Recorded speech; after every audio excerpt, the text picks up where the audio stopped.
Hi students, welcome back to our biology classes. This is Divya Kanimil and I am going to teach you biology classes, right? So students, today we are going to discuss the next topic, that is the kingdom Protista under the diversity in living organisms. So students, in previous class we have already learned about the kingdom Monera, where we have learned that these are the unicellular prokaryotic organisms, yes, which are either autotrophic or heterotrophic. Even we can see that these organisms will possess the cell wall, and there are few organisms which do not possess the cell wall also, right? So even we have been gone through the examples of the Monera, right? Now it's the time to learn about the next kingdom, that is Protista. So when you see the Protista, it is little advanced than the kingdom Monera. So we can see when we have discussed the classification, we learned clearly that there will be a evolutionary relationship between the organisms, right? So by that it is very clear. So when we have seen the kingdom Monera, it is of prokaryotic organisms, and when you go through the Protista, yes, we can see the organisms which are eukaryotic. So you can find an evolutionary relationship here. Okay, so due to modification in these prokaryotic organisms, we can see the development of a well-developed nucleus. So you can see, so these are the pictures, whatever you are seeing, right? So these are some of the examples which comes under the Protista. I will explain you. So what I am going to say is, you can see the nucleus. So the presence of nucleus, it is a characteristic feature of an eukaryotic cell, right? So the organisms which come under Protista are eukaryotic. By this only I am explaining you that there is an evolutionary relationship from the Monerans to the Protistans. Protistans means what? The organisms which come under the kingdom Protista are called as Protistans. So what is the characteristic feature of a Protistans? Yes, they are eukaryotic organisms. That means they have a well-developed nucleus. That means the nuclear material, genetic material, or very simply it is a DNA which is being enveloped, right? So the DNA is being enveloped, and the cytoplasmic region is being well separated from the nuclear region. Okay, so this is what a specific characteristic feature that we can see in a eukaryotic cells, and this characteristic feature of eukaryotic cells are being first seen in which kingdom? Yes, it is coming under Protista. Okay, when you see here, these are eukaryotic as well as they are unicellular. We learned in previous class itself, unicellular means these are the organisms which are made up of single cell, right? So these are unicellular organisms and eukaryotic organisms. Okay, yes. So when you see here, you can see there is a special feature in the Protistans, that is presence of appendages. So students, what do you mean by appendages? So appendages means locomotory organs. What do you mean by appendages here? It is nothing but locomotory organs. So what do you mean by locomotory organs? The organs which helps in locomotion, that means movement from one place to another place. Yes, the organism need to move, right? So for this movement of an organism, there are some organs which will help, right? So for example, we have limbs, that is hands and legs, which will facilitate in movement of us, right? So to move from one place to another place, we are having the limbs, right? At the same time, you can see there are locomotory organs or the appendages which can be seen in the Protistans. So if you see these locomotory organs, they are of different types. So they are either a hair-like structures.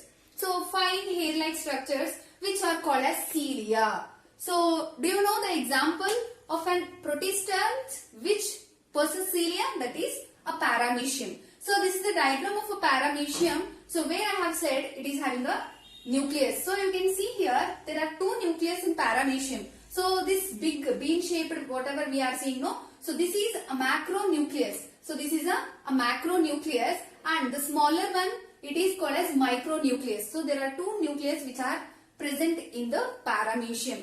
And more importantly, what we are talking? Yes, we are talking about the appendages, that is cilia. So the hair, fine hair like structures, whatever we are seeing, which are being present on the outer layer, outer cell membrane of a paramecium. So this is called as cilia. So what do you mean by cilia, students? Cilia, it is a small hair-like structure which are a locomotory organs or an appendages that are seen in the paramecium. See here, these cilia we can see in this paramecium. And one thing, students, if you see the shape of this paramecium, it resembles the shape of a slipper, right? So this animal is also known as a what?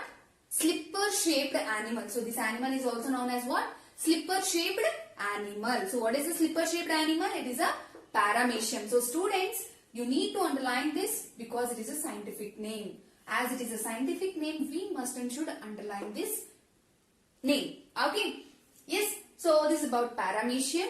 Okay. So even sometimes there will be a locomotory organs or appendages which are a whip-like.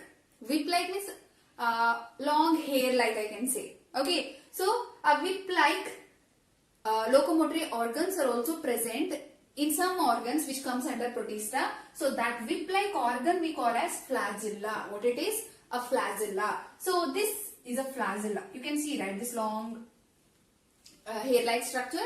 So this is called as flagella. Okay, flagella means it is a plural and flagellum, it means it is singular. So this is an example, that is euglena. So euglena, it is an protist which is a unicellular eukaryotic organism which possesses a locomotory organ, that is flagellum. So you can see one is short and one is long. So the euglena is having two flagella. Okay, so one is long and another one is short. So long and short flagella are present in euglena. So we are going to understand some more things about euglena later. Okay, so this is about the locomotory organ, that is the flagellum, which is an example of euglena. Okay, so yet there are other locomotory organs also we can find in this protistans, that is pseudopodia. So pseudopodia, what do you mean by pseudopodia? Where do you find this pseudopodia? So pseudopodia we can see in the amoeba. So this is the diagram of amoeba. So as we know already that amoeba is having irregular shape. So it is not having a particular peculiar shape. So it is an irregular structure we can see in amoeba, right? So this is an amoeba. So amoeba is having a appendage, that is pseudopodia. So what do you mean by pseudopodia? So here P is silent. So you need not to pronounce the P, but when you write the spelling you need to add P here. So pseudo. Pseudo means false. Pseudo means what? False. Podia. Podia means what here? Legs.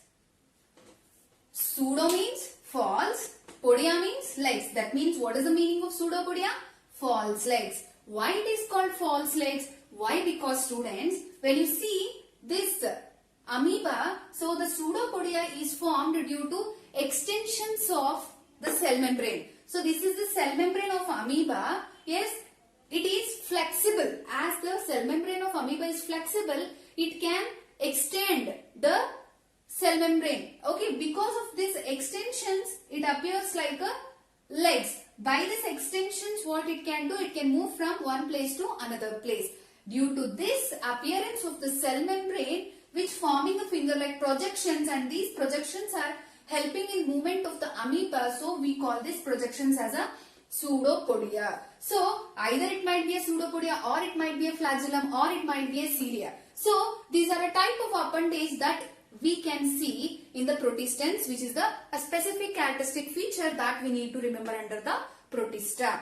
Understood? Okay. So either euglena or a paramecium or amoeba. So all these are different types of organisms that comes under protista, right? So under protista there are again different classes. Okay. So all these three organisms will come under a class protozoa.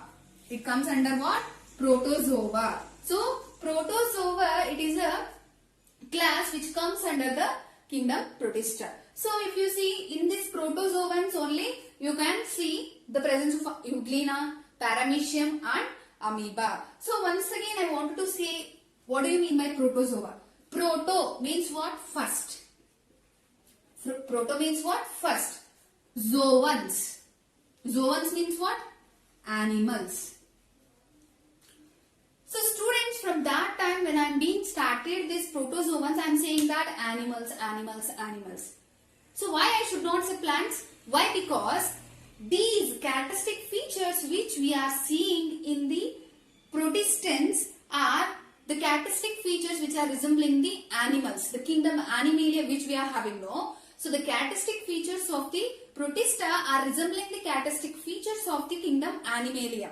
So because of that, as we know that in kingdom Animalia we are having animals. Okay, and these animals are known as protozoans. Why? Proto means what? First. Zoans means animals. First animals. That means these are the animals which are been arised first on the earth. Later, the kingdom Animalia had come. Okay, so before what came? So first the protozoans had come. Okay, so the evolution brought the protozoans into an animals. Okay, so by this it is clear that what do you mean by protozoa? Protozoa means they are the first animals on the earth. Why we call these first animals on the earth? Why? Because the characteristic features of the protozoans are resembling the characteristic features of the kingdom Animalia. So only we call them as protozoans. Clear, right students? Mode of nutrition in these organisms, they are either autotrophic or heterotrophic. So when you see here autotrophic, what do you mean by autotrophic? Here already we know that they will synthesize their own food. So generally they are photosynthetic autotrophs. So what is the example of a photosynthetic autotroph here? Yes students, it is Euglena. Why it is able to synthesize its own food? Why? Because these organisms, the Euglena, possess the chlorophyll. How it can possess the chlorophyll? Why? Because it is having the chloroplast in it.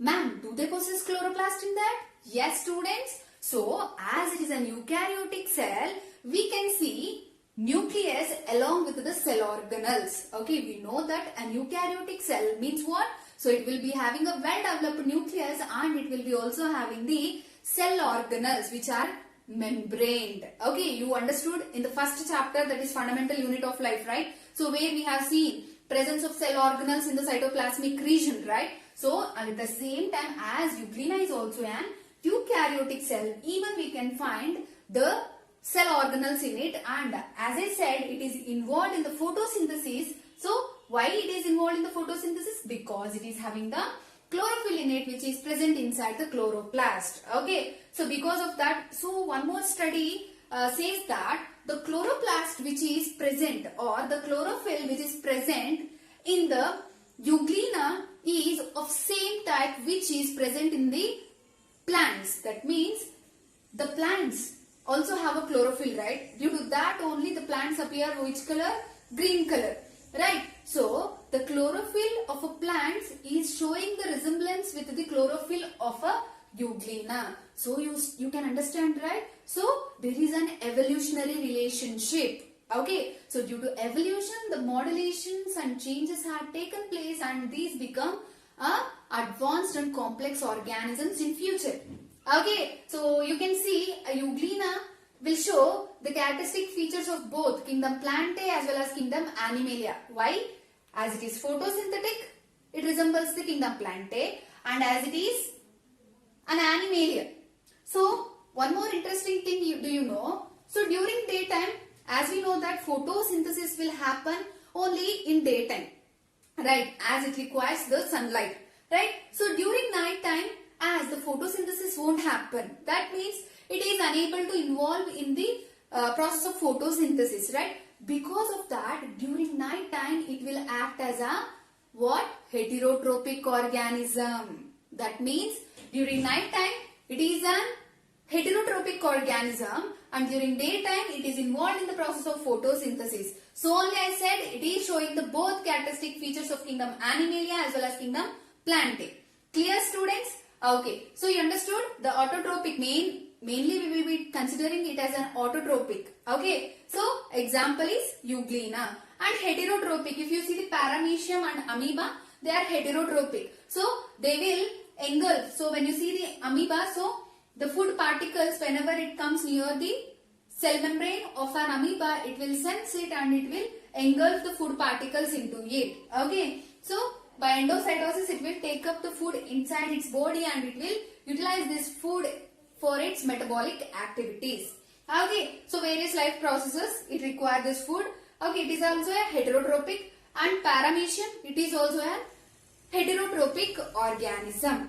Okay. Yes. So you understood, right? That means heterotrophic means it will depend upon other organism for its food. Okay. So either it is directly or indirectly depending upon other organisms. Okay. Yes. The examples already we have seen. Some algae will come under this, and diatoms. So diatoms are an organisms which are present in the water. Okay. Then and protozoans. So these are the examples of an protista. So this is about the kingdom Protista. Students, all we need to remember is that these are the eukaryotic unicellular organisms. Either they are autotrophic or they are heterotrophic in mode of nutrition. So the wide noun examples of these are Euglena, Paramecium and yours Amoeba. Okay, this is all about today's class. Students, let us learn about the kingdom fungi in the next class. Okay, please do like, share, comment and subscribe to my channel. Don't miss it. Okay, follow the classes and learn more interesting topics in your academics. Okay, thank you, students.